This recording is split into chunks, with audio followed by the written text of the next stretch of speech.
really cool. Do you see the wax on this? Yeah, it's a very nice limited edition release from Two Stacks, and let's hope the whiskey inside it is as good as the bottle looks.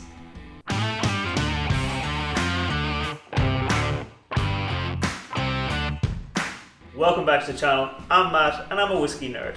I'm Rose, and I'm a whiskey noob. And like I said, this week we're looking at this new special edition release from Two Stacks Whiskey, the Polaris 1.1. So let me get it into the glass, and I'll get to tell you a little bit more about it. But if you're getting glass, you have to break that wax. I know, it has to be done. Oh, yes. Oh my god. Yes. I'm not sure if I've seen a wax cover. Maker's Mark does it in America, but this is really cool. Oh, I can already smell this. It's really good. Look at that color. Yeah. That's not like a color you normally see. That's like very not even caramelly, but like a deep orange almost. Rich. Yeah, so this is coming from Two Stacks. Now, Two Stacks are, to me, they're kind of emblematic of the kind of resurgence of Irish whiskey. So they're not actually distilling their own whiskey. Yeah. They're focusing more on the bonding, on the blending, on the finishing of the whiskeys. Okay. So kind of whiskey, it's not just defined by what you distill, it's also by how you age it, how you mature it, how you blend it at the end, and if you finish it. Yeah. So what they do is like their complex blend. You remember that one? It has like 40% this. Oh yeah, I was trying to do the maths. Yeah. So this here is a 9-year-old single malt, so it's all single malt. But what they've done different is that they've finished it in an ice wine cask, a Cabernet Franc Ice Wine cask. What? So I'm quite curious about this part because I have a qualification in wine. She is a whiskey noob. Just level 1. But a wine nerd. So this is a Cabernet Franc Ice Wine from Niagara in Canada. Okay. So ice wine is a kind of a dessert wine, so it's between 8 to 10% normally of alcohol, but it's very, very sweet. Okay, so I wouldn't necessarily assume a sweet wine would come from Canada because sweet wines are typically more associated with warmer regions, and I don't really associate warm with Canada. Yeah. So I'm really curious kind of how they get such a sweet wine from Canada, but it sounds like it's a special wine that they've mastered over time, so whatever they've done, it's been working. Yeah, so this whiskey, it was finished for about 6 months in those Cabernet Franc Ice Wine casks, but it's originally a 9-year-old single malt coming from Cooley Distillery. Oh, we've heard of them. Yes, so normally actually Two Stacks source from Great Northern Distillery, but for this one they sourced a 9-year-old single malt from Cooley because they said that Cooley had a really, really nice single malt. They had a really nice kind of texture, really nice flavour, and so they couldn't pass it up, so they decided to use that to finish off in the ice wine cask. That's some fun wine. Yeah, and also I like that Two Stacks are kind of continuing their transparency on this whiskey because I think this was distilled in November of 2012. Let me just make sure of this. Yeah, it was distilled in November of 2012. Oh, it says it right on the bottle. Yeah, so it was distilled in November 2012. It was refilled into those wine casks in August of 2021 and bottled in February 2022. You don't normally see that kind of information. It's just kind of like, it was in these casks for some amount of time. And Two Stacks is like, let me give you the deets. Yeah, because most whiskeys will just say it was up to 6 months or up to 12 months. They're like, here's when it happened. And this is so new. This was only bottled in February, a couple of weeks ago. This is brand new release. So are they like whiskey scientists? They might be, yeah. They are very much focused on the blend, on experimenting, and that's really good, I think, to experiment with Irish whiskey because the rules do allow a bit of experimentation, so they're allowed to do something new. Okay, so I want to try whatever new thing they've done. This is also coming in at cask strength, which means it's going to be a 59.85%. Wow. So it's just shy of 120 proof. I think I've managed up to 60. You have. Okay, and I've still liked it. And the color is gorgeous. And it's in these wine casks. I'm going to give it a go. So let's go in for the nose. I also noticed I gave you a bigger pour. Yeah, you did. We'll survive. So what are you getting on the nose? Okay. Oh. I'm getting a lot of berries up front. Like berries with vanilla cream. I can get that. Yeah, this is the first time I'm smelling this whiskey, so it's okay. Yeah, definitely berries, vanilla cream. I get lots of that vanilla, deep vanilla. I'm getting a little bit of the alcohol in the nose, a little bit. A little bit, but I'm also kind of wondering, is that because it is cask strength, so maybe that's the alcohol by cask strength, or is it an undertone of the wine? I think I get some summer berries. There's just something kind of light, or summer fruits. It's almost like a mix. There's definitely maybe some strawberry in there, maybe some plum or something deeper, rich fruits in there. but it's nice. There's a lot of rich red fruits. Yeah, there's like. Oh, and you said, wait, is this whiskey new? It's new. Yeah, well, it's 9 years old, but it's brand new. The whiskey itself isn't new, but it's a new release. So, like, no one's reviewed this? I haven't seen any real reviews. We are the first review! We might be the first reviews, or by the not. time this video comes out, we're probably not the first review. But yeah. Can we taste it? We can taste it, yeah. Okay. Go on. Oh my. Oh my.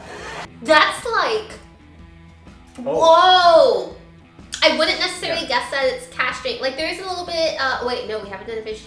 I wouldn't necessarily guess that this is cask strength. It's like got this really deep sweetness, doesn't it? Because that kind of malty sweetness. So it was there a little bit in the nose. I was picking it out a little bit. I was gonna say that we could smell some of the malt before someone wanted to taste it, but that comes really through in the palate.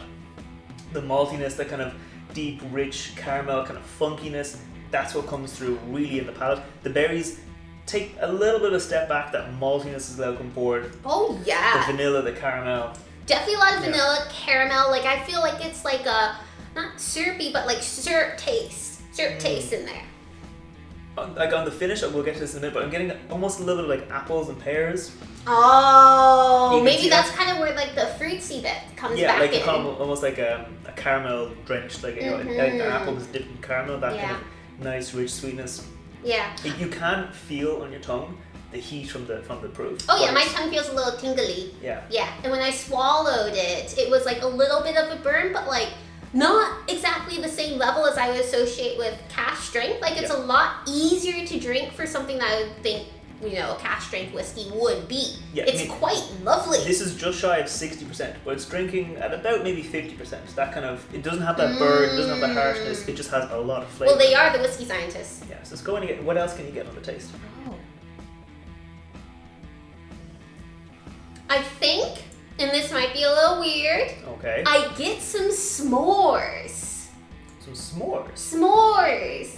I think I'm really into this summer vibe. Like, I get this summery kind of fruits, summery kind of taste, like s'mores over an open fire. Like the sweetness of it. The sweetness of it. Not necessarily the breadiness of like the cracker bit, but because there is a bit of like oak spice, that kind of oak char in yeah. there, so I could get that kind of campfire vibe, like you cooked a s'more, very sweet, that kind of marshmallowy. Yeah, I could see that. Yeah. I'm better with tasting notes that remind me of things. Yeah. Okay. Yeah. So I can get a little bit of s'mores. Yeah. I'm getting a little bit more of the appley notes as I go in, more of those kind of Cooley classic distillate notes. Yeah, I get some of like the apple and pear notes on the finish. I would say. Let's go in for the finish. What else? What's the last flavor that hangs around? Oh gosh. And what's the flavor that fades the first?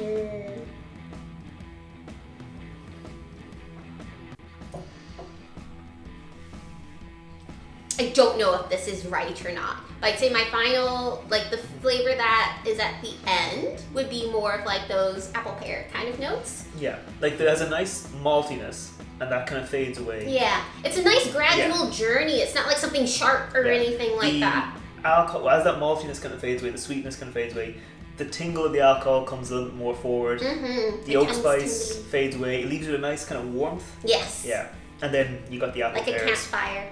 Maybe a little bit as you're breathing, I can get more of the kind of the red berry notes from the nose. Oh, I got more of like a blackberry, to be honest. Yeah, well, a blackberry could be in there too. All those summer berry fruits. Yeah. So as I'm breathing, I'm getting that again. So it's almost like the nose is coming back a little bit in the finish, but it's not like. It's like a good sandwich of a whiskey. A sandwich whiskey, yes.